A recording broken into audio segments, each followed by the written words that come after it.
Thank you. So a few months ago, I bought some singular phones for the family. If we could have the slides go up, thank you. And $30, $40 rebate. So now I have a billing relationship with them, so they ought to just deduct it from my bill. Or they should maybe mail me a check. But 12 weeks later, they mail me these credit cards. Now, credit cards feel really valuable. And so it's sort of exciting to hold something in your hand. And then you realize that what they've actually done is send you a debit card with exactly $30 on each one. Which means, and the expiration date is 60 days after you get it. Which means that you have to have a negotiation with a clerk in order to do it. Because if you buy something for $38, you say, well, all right, I'm going to give you this card, charge me $30, and then I'll give you the other $8. And if you buy something for $27, there's only $3 left on it, it's broken. The point is that they had this opportunity. By the way, full value on those, except it's expired. They had the opportunity to deepen the relationship, to make it so that when it was time to renew, I wouldn't hate them. But instead, someone set out to say, how can we maximize breakage? How can we maximize the number of times people won't use the card, right? I mean, they should have just carved a check on a giant piece of stone and trucked it to my house and see if I get it. So that leads to what I came to talk about today, which is the inspiration for a website that I conned Mark into starting called This Is Broken. And what I came to talk about today is stuff that's broken, why it's broken, and why sometimes it's a good thing, but usually it's a bad, and how all around us is this huge potential, hidden potential, to make things unbroken and benefit from it. I invented This Is Broken because of a cab stand at Newark Airport. You get there, there's 75 people in line, and there are 75 cabs, and it takes an hour. And there's a man in a uniform who will get you in trouble if you just go and get in a taxi. If they just said, Craigslist style, everyone go, and got out of the way, it would work. But it doesn't work because of a whole bunch of complicated reasons. And I want to talk about what I think 7 of those reasons might be. But first, I got to take a minute. I got to explain. I've never given this presentation before, not one word of it, not one picture. And I may never give it again. But I'm winging it, so we'll see what happens. But what does it mean to be broken? First of all, if I think it's broken, it's broken. Now, you get to say the same thing. If you think it's broken, it's broken. Now, the person who made it might not care if you think it's broken. And that's the incredible stupidity of the comments section of This Is Broken, which is that no matter how broken something is, someone will post a note saying, I don't think it's broken, and here's why, right? And I don't care if you don't think it's broken. If I think it's broken, it's broken. So, that said, here are 7 reasons why things might be broken. The first symptom is, the first cause might be the not my job syndrome. The second one could be created by a selfish jerk. The third one is the world changed in between the time it was designed and the time you used it. The fourth one is I didn't know. The fifth one is I'm not a fish, which is one of my favorites. The sixth one is contradictions. And the 7th one is broken on purpose. And I'm going to whip through these as quick as I can. I am sure that this is not the right list. I'm sure I'm leaving things out, but I'm winging it here. So here we go. Not my job. Someone actually made this sign. Now, the guy who made the sign is gluing the letters, right? And he's a smart guy. He knows it's stupid. It's broken, but it's not my job to fix it. This is the movie theater. If you know anything about movies, you know that 99% of their profit comes from the crap they sell you at the concession stand. So tell me why this is the line to buy something with a 95% gross margin. The people at the counter are doing their best, but there aren't enough of them. The system is broken. Somewhere along the line, somebody had the job of reducing the cost at the theater. And the easiest way to reduce the cost is to, play with the thermostat or have fewer people at the concession stand. And there's one theater in Bronxville, New York, where the concession stand closes 30 minutes after the last showing. It starts. So there's an hour where there are hungry, fat Americans who want to buy more food at 95% markups. They can't do it. This sign is sitting on a big electric gate. So the people who are making the gate are making a device that can crush small children to death. And they're putting the sticker on it, knowing what the sticker says, right? They ought to walk down the hall to the engineer and say, no, the sticker is not the solution to the problem. There's a lot of broken things in men's rooms. I don't know about ladies' rooms, but in men's rooms there's a lot of broken things. It's not altogether clear why. But I have just one or two examples. You can get in trouble taking too many pictures, but I have one or two examples. The problem is someone had the authority to make this sign, but not enough authority to fix the reason they made this sign in the first place. And one of the symptoms of not my job thinking is when you see something that's broken, that's not broken everywhere, and there's just a sign to help the public navigate the problem. This is one of my favorites. I have no explanation whatsoever for that one. So this one came from Mark. Did you take this picture? But sent to Mark. Okay, so it's for a dog. It's a prescription for a dog, and it says, can you read it back there? Alcohol may intensify the effect. Use care when operating a car or dangerous machinery.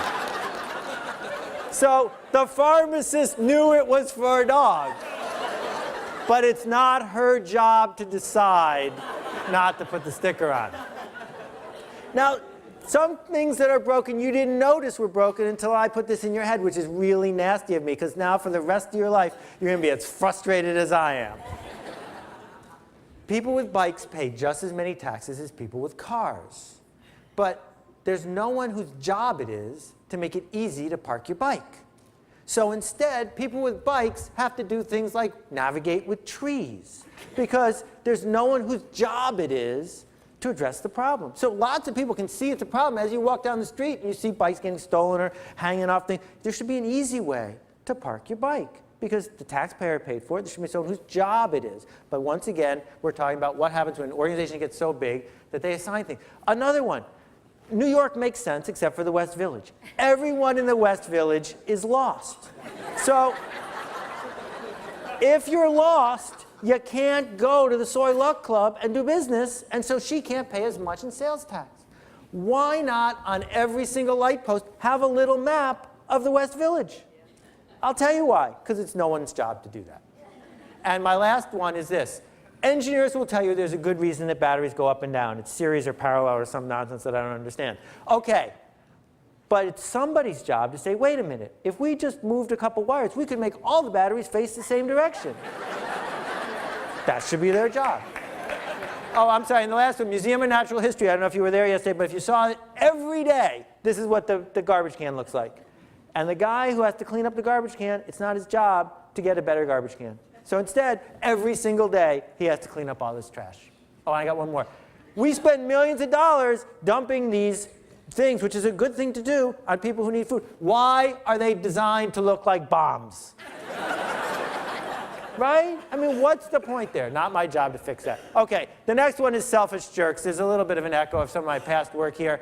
The publisher of the Wall Street Journal sends me some spam to sign up. No. I don't care about you. You have not only wasted my time, but you have gone ahead and hurt your brand to get something in the short run. Another example is actually not selfish, it's just theft, and it really hurt my feelings. But these people are selling sort of organic cigarettes. And it's broken, but it works on some people who don't think it's broken, but it's selfish. It's selfish to use the ability to tell that story in order to eventually kill and maim your customers. This guy used to be a respected best-selling author, but in his quest to sell more and more books, he's decided it's okay to do something that's broken, spamming people to sell more. And Chase, some guy really in a hurry to sell more credit cards, decides it's okay to break his brand by spamming people. And this is the contract I have to sign for my kid to skateboard. Now, if the goal is to tell me the truth about risk it should be designed in a way that I'm actually going to read it and understand. If the goal, on the other hand, is to put enough stuff on the page that after, God forbid, he breaks his wrist, and I try to sue them, they can say, ha, ha, ha, we tricked you, then that's what they accomplished. But once again, it's an example of something being broken. And this is a little riff that was on This Is Broken from an airport, I think in Montreal or Toronto. Internet access, they don't have Wi-Fi, you have to pay for this machine. There's one of these machines. First thing, they don't want to pay for new keyboards. So the keyboard is made out of kryptonite, and you're unable to actually use it. And the chair is really uncomfortable, and the screen is loaded with ads and stuff at the top, so it takes a really long time to surf. Also, that you would end up having a lot of throughput because they make more money on short-term usage, and B, so that you wouldn't get a lot done. Doesn't make sense. This one, I wish I had more pictures for. Napoleon Dynamite, right? Great T-shirt worn by Napoleon. The thing is, it's spread throughout the whole net. You can make one of these T-shirts by buying the letters and ironing them on. But the officially licensed T-shirts don't look like that. The officially licensed T-shirts have all sorts of stuff that grown-ups think should be on an officially licensed shirt. So they went ahead and said, we can make it better than it was in the movie. Broken. That the whole generation wanted to be like it was in the movie. And I think that this whole idea of the world changing, I wish I had better pictures to tell you, is a key cause where someone is designing a business model or a product from one era and ends up in a different era and unwilling to fix it. Contradictions. This one I saw in my sister-in-law's bathroom. I can't imagine buying this product. I can imagine using it, right? You got a kid who's like, their jugular is spouting blood. You want one of these. But in the drugstore, you don't want to imagine that you're ever going to need it. Someone sent me this from Germany, professional gum. It doesn't match. And this one someone sent me that was on my blog for a while.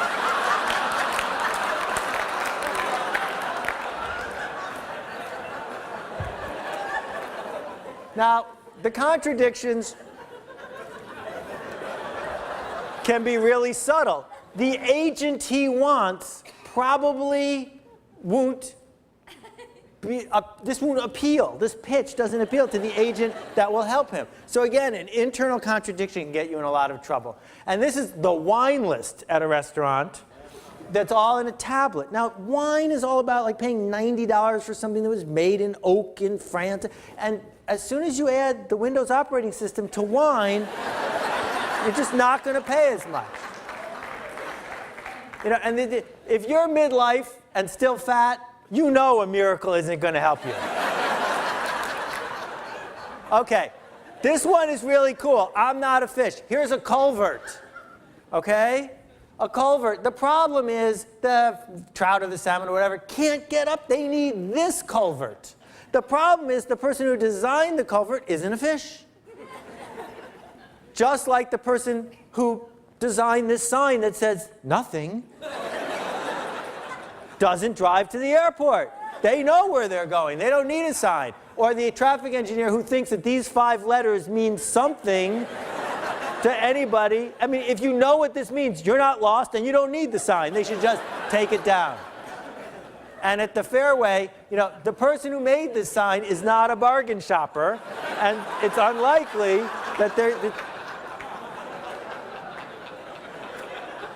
So this is PayPal. PayPal sends you a letter to confirm your address. Now, I could have done 10,000 web examples, but they're boring. This one just happened to me. They send you a letter to confirm your address. You had to enter the code. But if you didn't get the letter and you need another one, which button are you supposed to press? If their goal is to have an interaction with you, they should make it easy to have an interaction. This one I found on the web. This is the design for a dashboard, I don't know which car. The problem is when you put the cups in the cup holder, they get chilled by the air conditioner and you can't touch any of the controls. The person who designed it doesn't drink coffee. Okay, the I didn't know category, and I'm going to have to go a little faster. At the bottom of this box of chocolate, it says, do not read while the box is open. You know, I didn't know it would dump chocolate on everybody's lap. You should have. This is from JFK, a directory in 12 languages of everything in the airport. Anybody in a hurry has no chance whatsoever of finding anything. This is a product from Japan called water salad pureed romaine lettuce in a jar. This is a product, I think, from Greece. I didn't know. And this is a very famous beverage from Japan. It's a little too sweet, but the guy in Japan, that's apparently a good riff that people want to drink. This is for a $1 million laser cutter in a factory in Buffalo, New York. Now, I want you to look at the dirty parts. Those are the buttons that get pressed. There are buttons that never, ever get pressed. Every button is exactly the same size. It doesn't make sense. The person who built this never used it, never thought about what is going to happen. As a result, it's a failure.